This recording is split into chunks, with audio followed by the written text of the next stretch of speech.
Welcome to the Limitless Leaders podcast. This is a show where my guests and I explore and expand on all things mindset, leadership, and communication. On the show, I interview inspiring leaders, business owners, and entrepreneurs from all walks of life, where they share their stories, experiences, and lessons. This is a podcast for you if you're looking to learn, grow, and accelerate your life, career, and who you are.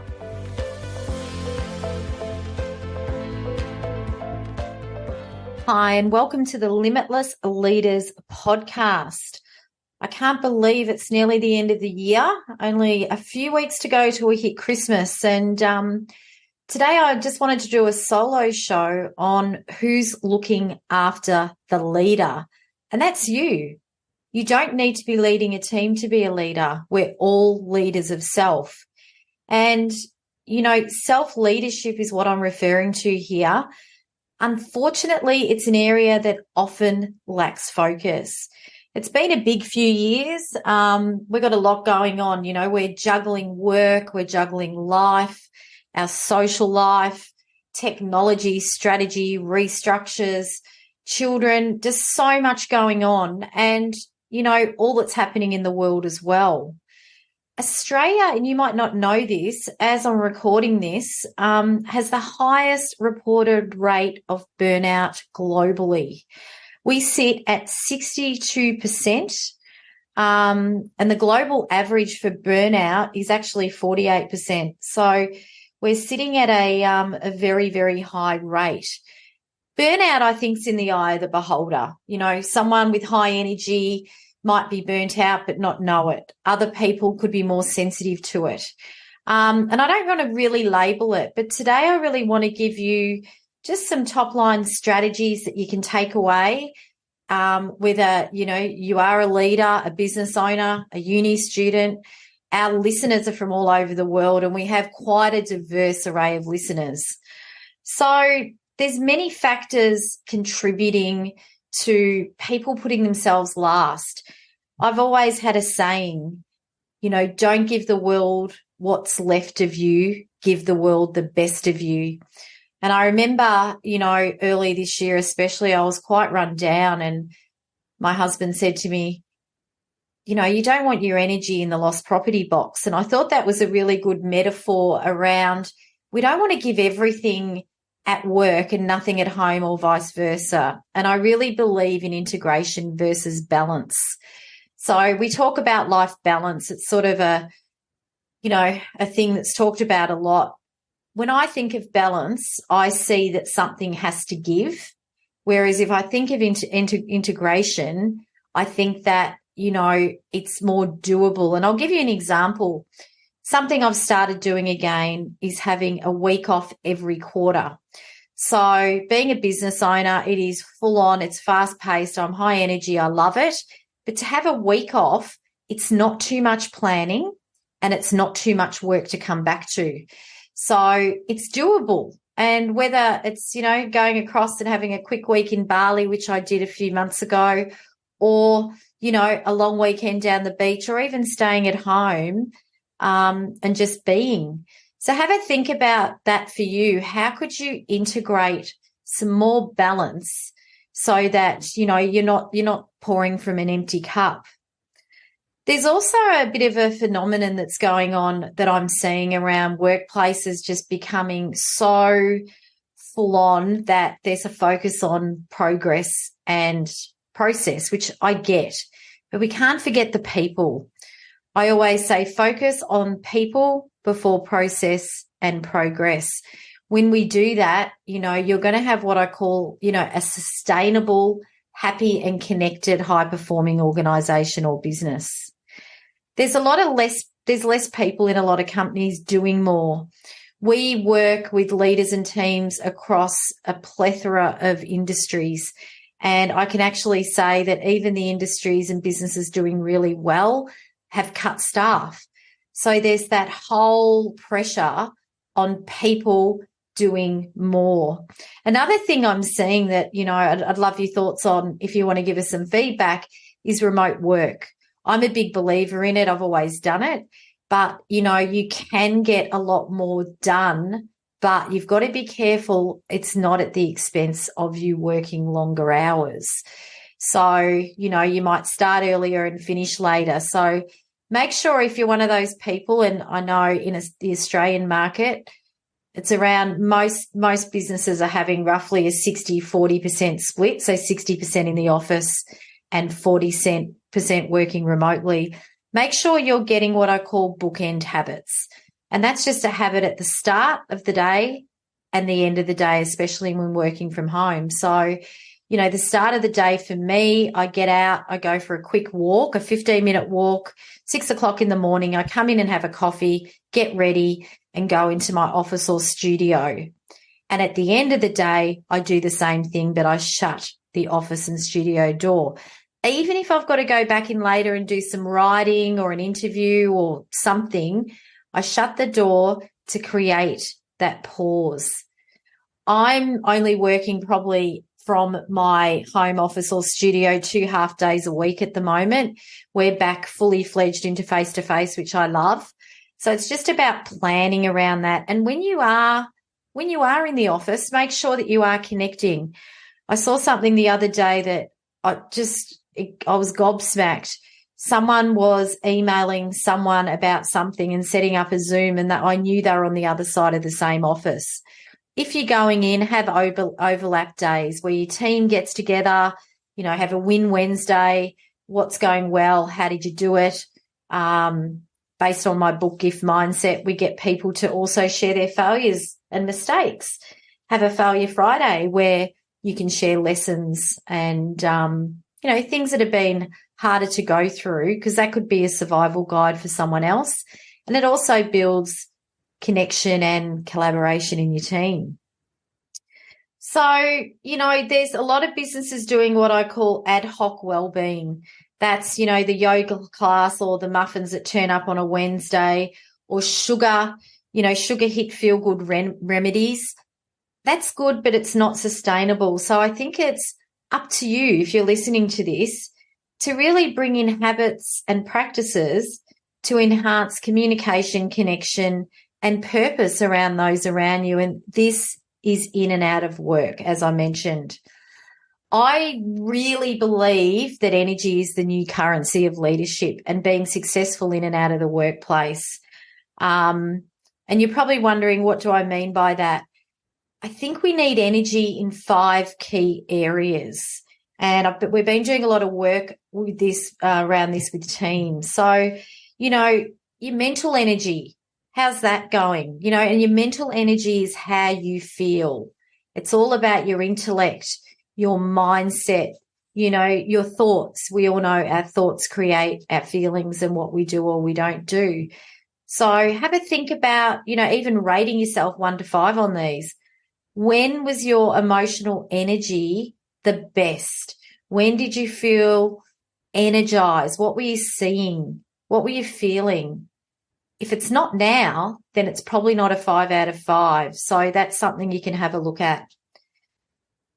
Physical energy is another one that we really need to think about. And that's how we function. That's pretty straightforward. But that comes back to, eating well, regular exercise. I'm not the best at that. I've had some health issues this year that are still undiagnosed, but I still get my 15-minute walk in every day. Your social energy, that's a third area. How do you connect? What energy do you have to connect to yourself and others? I don't believe we can connect with others deeply and build sustainable, meaningful relationships if we're not connected to ourselves first. Some people lately, and I'm included, I feel over-connected in a work and social sense. So I'm pulling back on a few things, especially at night. We also need to look at our, emotional energy. How do we feel? That's, emotional intelligence. How do we feel? How do certain situations and people make us feel? What are our triggers? What triggers us? And the last one I want to talk about, which is very important, is spiritual energy. And I'm not getting all woo-woo here, but spiritual energy is really whatever you believe in, whatever that is for you. And for me, when your spiritual energy is full, you know your values, you know what's important to you, you know your beliefs, you know why you do what you do. Forgiveness comes into that as well. And I think that's really, really important. We can't pour from an empty cup in life and work. And as I said before, we should be giving all of us, not what's left of us. So I've been doing a lot of, I mentioned we always run team programs around leadership, communication, and motivation, what energizes you. And I've been doing a lot of work around this topic that I'm calling Who's Looking After the Leader. I actually went to change it and refine it and thought, it is what it is. So who's looking after you? So I'd love to give you some strategies now, and there's many. So I'm only going to give you sort of top 6 or 7. The first one, and I'm a big advocate of, is create a no list. That's right, a no list. Not a yes list, a no list. So a no list is simply who and what are you going to say no to? I get teams to do this. I do this religiously.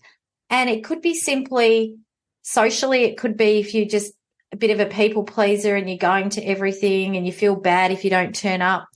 Simply separate the event and the person. So, Mary, love to come to that barbecue Friday night, but I'm just feeling a bit washed out. So have an awesome night. I'm not saying no to you. Even articulating it helps remove the guilt. So that's a really good one to do. We get teams doing this, but do this as an individual. And make sure you create a no list and review it regularly. When we say no to something, we're creating what we call a boundary. And I love Brené Brown's definition of a boundary. It's simply what's okay and what's not okay. If we don't have boundaries, it's like going down a steep hill in your car without speed humps. We go out of control. So, you know, a boundary could be I'm working from 8 till 6 p.m. I'm not working Saturdays.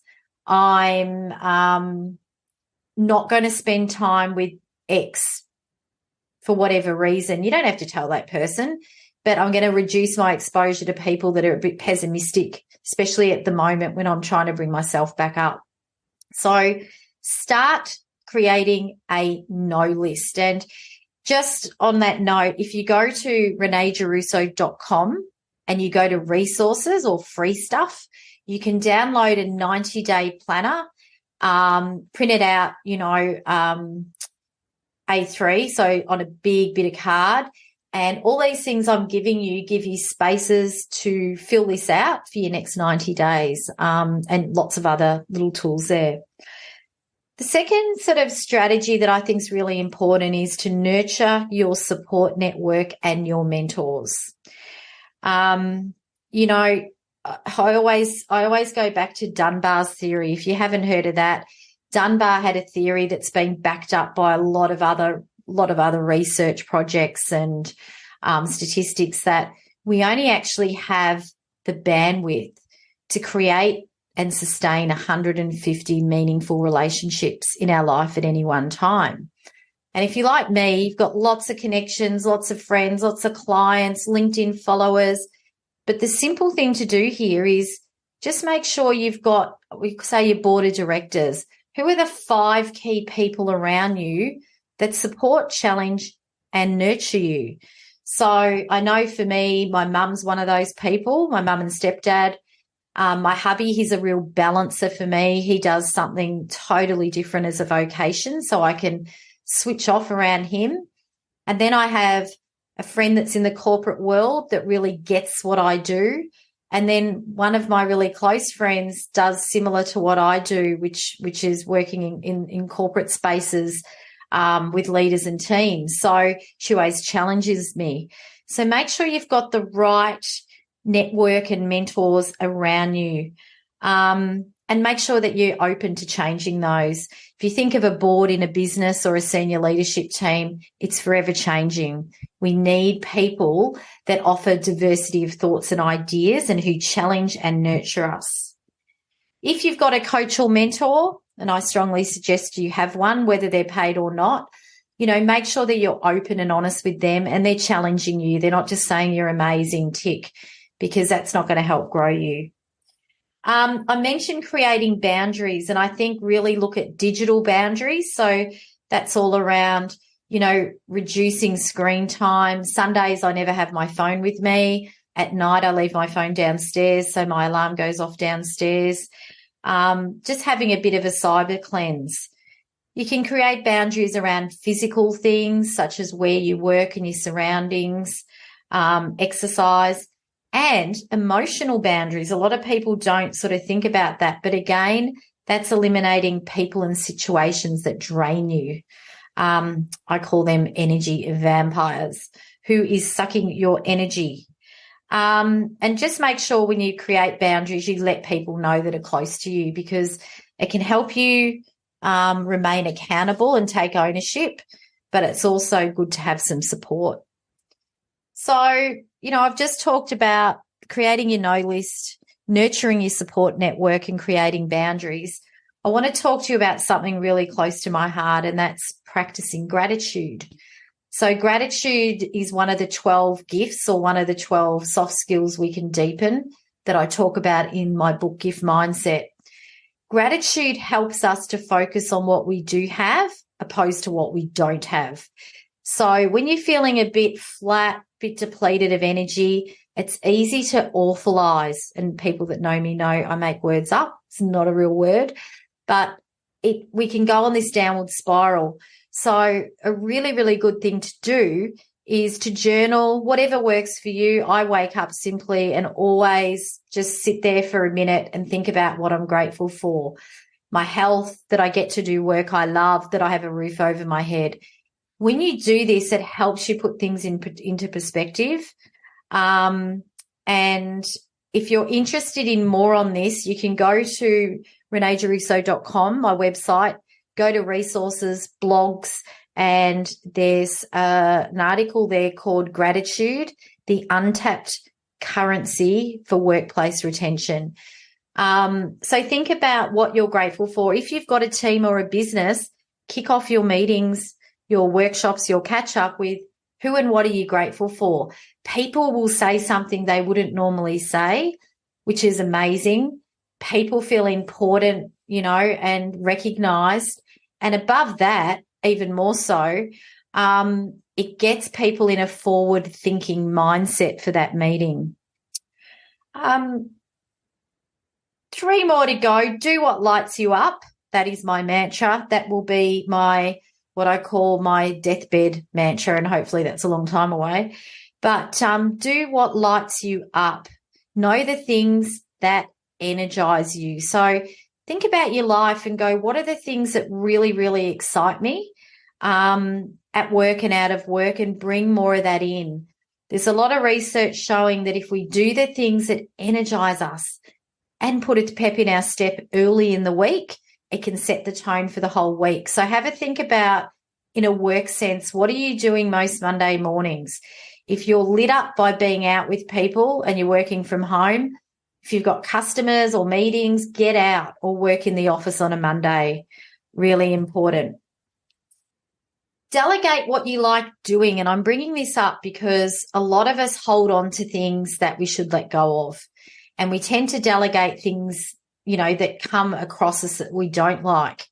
I'm going to challenge you as you're listening to this to think about delegating something that you do like. Because what happens is we get attached to things we do like, and they're in our subconscious mind. We never think to delegate them. So think about something that you've grown from that you really enjoy, and have a think about who else could grow from that. Delegate it. It'll give you time back to do what matters, and it'll help empower other people. The last one I want to give you is embrace a gift mindset. And those of you that are regular listeners and followers or attend any of my programs know that gift mindset is a mindset I've lived for a long time and penned into a published book 2 years ago. The gift mindset is simply looking at challenges as opportunities to learn. So we have challenging people in our lives. I call them Kris Kringles, a bit like you ask for a bottle of perfume and you get socks. So you don't get what you expect, but you can learn a lot. We have challenging situations in our life, so the pandemic's a good example of that. So have a look at the challenges you've had and the ones that are going to come at you, because we can't avoid them, and welcome the unwelcome so that you can embrace the lesson in that, what I call the gift. We also learn a lot through a gift mindset by embracing positive situations and people too, and we can learn from them. So, welcome challenges and mistakes as an opportunity to learn, and take the time to really understand, what have I learned? How could I use this to progress myself forward? And how could I share it to help someone else? As I'm finishing this podcast, it's later at night and I'm actually about to get outdoors. And I just want to share, getting outdoors, whether you're lucky enough to get to the beach or a forest or a park, it doesn't matter. If you can get outdoors, our brain slows down. And the reason is our brain cannot comprehend the complexity of nature. So it switches off. And that's why a 10 or 15-minute walk, even if you're blocked at doing something on your computer or in the office, you come back with this refreshed clarity and enthusiasm. So take some time to do that. I believe the way we live and lead ourselves is entirely up to us. I guess the good news is we've all got a choice, and every choice usually has two options. So the more we give back to ourselves, the more we can grow and the more we can be in service to others. So, I hope you've enjoyed today's solo show. As always, I'd love any feedback. You can just email me at renee@reneegiarrusso.com. If you've got any feedback or you'd like to be a guest, we've had some amazing guests this year. I think we've had 11 top-selling authors. We have people that, own cafes. We have CEOs. We have people from all walks of life, because I believe it's, we're all different. We're all connected, and it's about sharing that. As always, if you're loving the podcast, please give it a review and share it. And just letting you know, on the 22nd of November, we have our Cook and Connect retreat coming up. This is a public retreat. So we have 12 places. As I'm recording this, I think we've sold 4. And just to give you a quick rundown, I'm combining my passions, connection, cooking, and coaching, into a one-day retreat in Melbourne at the Yarra Valley. So we do an Italian cooking class at the amazing Al Dente Cooking School. We enjoy a beautiful 3-course lunch with a wine tasting. I'll be running you through some breath work and some walking meditation. And then the afternoon, we have workshops around reflecting, reconnecting, and re-energizing, where I'll be bringing in lots of strategies, tips and tools. And I have the amazing Sean Tucker joining me, and he'll be doing some work on sleep patterns and energy types. This day, we only run this twice a year as a public, so I would love to see you there. Just go to my website and to 2023 events. If you'd love to bring your team, we can take teams up to 20, and I can curate the day around your objectives. So we've got actually a few big corporate companies coming on board and running some team days in December. So a great way to end the year and celebrate and grow and connect as a team. Or you could do it in the new year at any time to kick off the new year. As always, stay safe wherever you are. Thanks for listening to the Limitless Leaders podcast, and we'll see you next time. Thank you for listening to the Limitless Leaders podcast. So you don't miss an episode, make sure you follow the show in your favorite podcast app. Feel free to share this podcast with your family, friends, and work colleagues. If you're enjoying the show, find out more on what we do at RG Dynamics at www.reneegiarrusso.com. Until next time, be limitless.